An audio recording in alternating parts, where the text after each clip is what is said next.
চোখের সামনে বন্ধুকে টেনে নিয়ে যাচ্ছে কুমির। আতঙ্ক নিয়ে বন্ধুর জীবন বাঁচাতে ঝাঁপিয়ে পড়েন ৪ যুবক। শুরু হয় কুমির আর মানুষের লড়াই। শেষ পর্যন্ত বন্ধু সুব্রতকে টেনে নিয়ে যায় কুমিরটি। মাত্র ১ বছর আগেই একই গ্রামের মোশাররফকে প্রায় একইভাবে প্রাণ দিতে হয় কুমিরের কাছে। মোশাররফকে হারিয়ে এখনও কাঁদছেন তার ২ স্ত্রী। সুন্দরবনে কাকড়া ধরে বাড়ি ফেরার পথে বিশাল এক কুমিরের সামনে পড়ে সুব্রত। সে জানতও না তার জন্য এভাবে ওত পেতে দাঁড়িয়ে আছে মৃত্যু।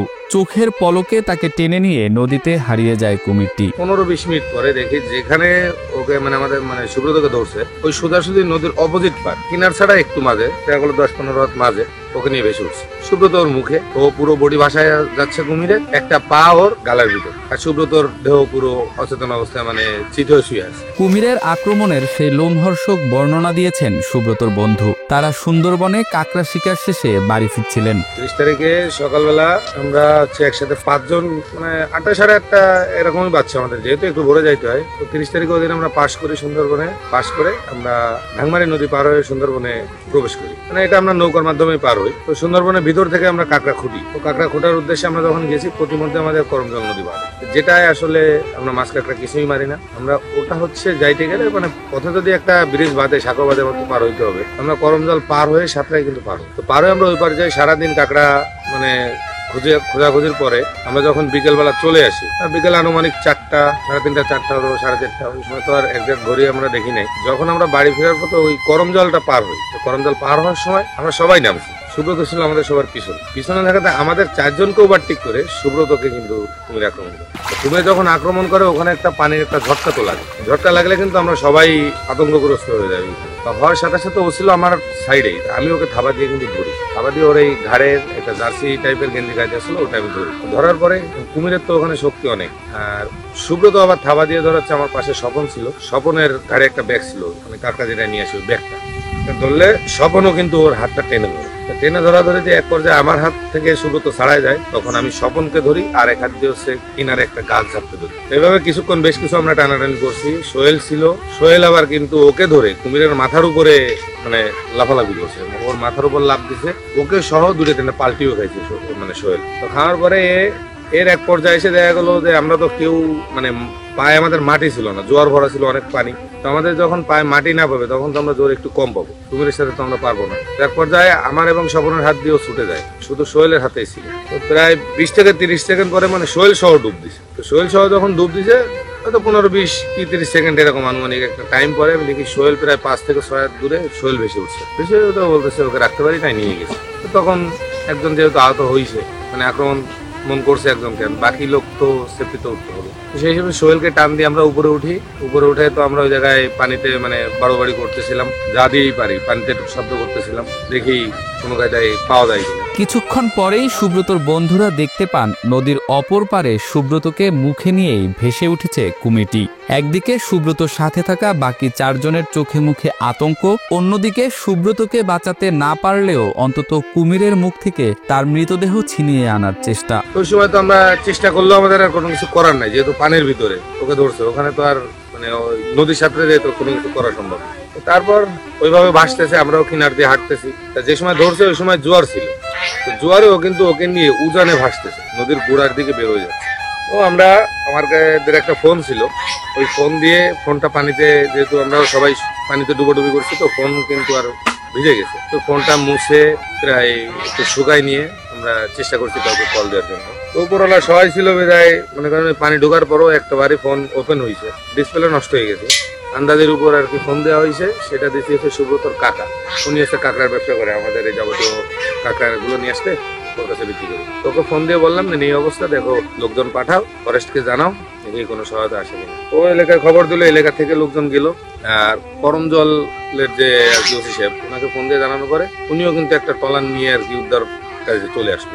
আস্তে আস্তে খবর দিতে দিতে ১-১.৫ ঘন্টা ওভার হয়ে গেছে। তো তৎক্ষণাৎ কিন্তু কুমির ওকে নিয়ে মুখে নিয়ে ভাসতেছে, ও আর তলায়নি, পানির নিচেও আর যায়নি, ভেসে ভেসেই ও কিন্তু খালের গোড়ার দিকে যাচ্ছে। তো যখন ফরেস্ট আসছে, ফরেস্ট আসার পর ওদের যে ট্রলারটা, ওটা কিন্তু সাইড দিয়ে নিয়ে আসতে গেছে, ওকে ধরা যায় কিনা আমরা দেখতেছি, ডাঙায় দাঁড়ায় ধরে ধরার জন্য চেষ্টা করতে হবে। ট্রলারও কাছে আসছে, ও কিন্তু ওকে নিয়ে ডুব দিচ্ছে। বন বিভাগের উদ্ধারকারী দল এসে কুমিরের মুখ থেকে সুব্রতকে ছিনিয়ে নেয়ার চেষ্টা চালাতে থাকলেও কুমিরটি আবার সুব্রতকে নিয়ে ডুব দেয়। এর কিছুক্ষণ পরেই আবার ভেসে ওঠে কুমিরটি, কিন্তু তখন কুমিরের মুখে সুব্রত নেই। সন্ধ্যার একটু আগে, কিছুক্ষণ আগে দেখি কুমির আবার ভাসছে, কিন্তু ও কিন্তু মুখে সুব্রত নাই। তো তখন আমরা ধারণা করলাম যে নেই থেকে এর ভিতরে কোথাও ওকে ছেড়ে দিছে। কুমির যখন ভাসছে ও মুখে নাই, তো নিয়ে বাইরে যাইতে পারে না, রেখেই দিছে। তো আমরা অনেক লোক যেহেতু জোয়ার ভরা থাকাতে ওই সময় আর খোঁজাখুঁজি করতে পারি নাই। পরবর্তীতে আমরা এক পর্যায়ে কুমির চলে গেল অর্ধেক, মানে ভাটা অর্ধেক হওয়ার পরে কুমির কিন্তু বেরোয় গেল। আমরা তখন নানা রকম ভাবে চেষ্টা করছি যে নৌকার উপর বসে খোঁজা যায়। এক পর্যায়ে দেখলাম ওটা আমরা মানে পারবো না। তখন আমাদের এখানে আলম ছিল, নাজমুল, কায়েব, এরা সবাই বললো এইভাবে হবে না, আমাদের নিচে নামতে হবে। তো একটা আতঙ্ক তো সবার মনের ভিতরেই আছে। তারপর খুঁজতে খুঁজতে সেই সময় হয়ে গেছে রাত, মানে খোঁজা শুরু করছি রাত 8টার থেকে। এক পর্যায়ে কিন্তু তায়েব, নাজমুল এরা সবাই নামলো। আমার আসলে নামার মতো ওই সময় শক্তি ছিল না। আমি নামতে চাইছি, তায়েব আমার বললো না, তোর নামার দরকার নেই, আমরাই নামতেছি। আমি দলের উপর বসা, ওরা কিন্তু নামছে। খোঁজাখুঁজির এক পর্যায়ে মানে আনুমানিক 10:30টার দিকে রনি পাটোয়ারি, যে হচ্ছে সুব্রতর মামা শ্বশুর, ওর ওই পায়ে কিন্তু ও বাঁধে, মানে পায়ে ঠেকে যেন কিছু একটা বাঁধছে। তখন ও ডুব দিয়ে ওকে কিন্তু তুলে নিয়ে আসে পানির নিচে। শুধু যে সুব্রতকেই কুমিরে টেনে নিয়ে গেছে এমন নয়, মাত্র 1 বছরের ব্যবধানে একই বাড়ির মোশাররফ গাজীও কুমিরের আক্রমণে মৃত্যুবরণ করেছেন। তিনি সুন্দরবনে গিয়েছিলেন মধু সংগ্রহ করার উদ্দেশ্যে। তাকে হারিয়ে দিশেহারা তার 2 স্ত্রী। আমার স্বামীর নাম ছিল মোশাররফ গাজী। সারা জীবনই মধু কাঁকড়ার পরে আমাদের নির্ভর ছিল। তারপরে কতদিন মধু হচ্ছে না বলে জঙ্গলে যাইনি আমার স্বামী।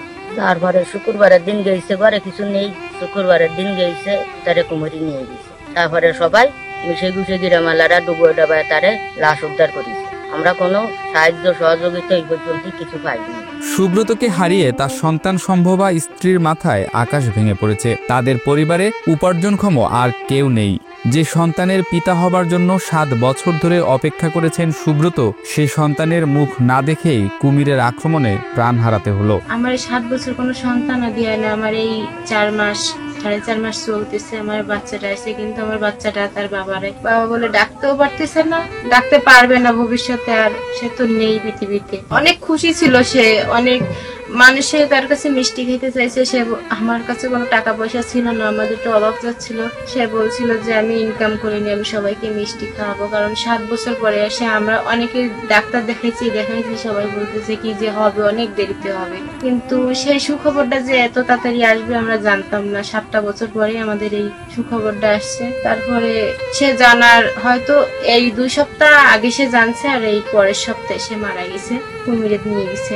জীবন জীবিকার তাগিদে ঝুঁকি নিয়ে সুন্দরবনে গিয়ে বাঘ, কুমির বা সাপের কামড়ে মৃত্যু হচ্ছে উপকূলীয় বনজীবীদের। বিধবা হয়ে মানবেতর জীবনযাপন করছেন অনেক নারী, যাদের অনেকেই কোনো সরকারি সহায়তা পাচ্ছেন না। তবে সুব্রতর পরিবারকে সহায়তা করার বিষয়টি প্রক্রিয়াধীন রয়েছে বলে জানিয়েছেন বন কর্মকর্তা শাহ মোহাম্মদ আব্দুল্লাহ। আমার বিরুদ্ধে আমাদের একটা বন্যপ্রাণী ক্ষতিপূরণ আইন 2021 অনুযায়ী তাকে ক্ষতিপূরণ সর্বোচ্চ 3 লাখ টাকা, এবং সেই ক্ষেত্রে যা প্রসেস করা দরকার, আমাদের যে কাগজপত্র বা তারা অ্যাপ্লিকেশনের মাধ্যমে আমাদেরকে দেওয়ার পরে আমরা সেটা বন বিভাগের ঊর্ধ্বতন কর্মকর্তাকে পাঠিয়ে দিই বা অফিসে জানানো হয়। সেক্ষেত্রে তার যে পরিবার, সন্তান সম্ভাবনা স্ত্রী আছে, তার বাবা একটা গরিব, মা মনে হয় অন্ধ হয়, তো সেটা আমরা জানার পরে সেই প্রসেস আমরা বন বিভাগের পক্ষ থেকে সেটা তাকে করে দিব। সুব্রত বা মোশাররফের মৃত্যু নিছক দুর্ঘটনা নয়,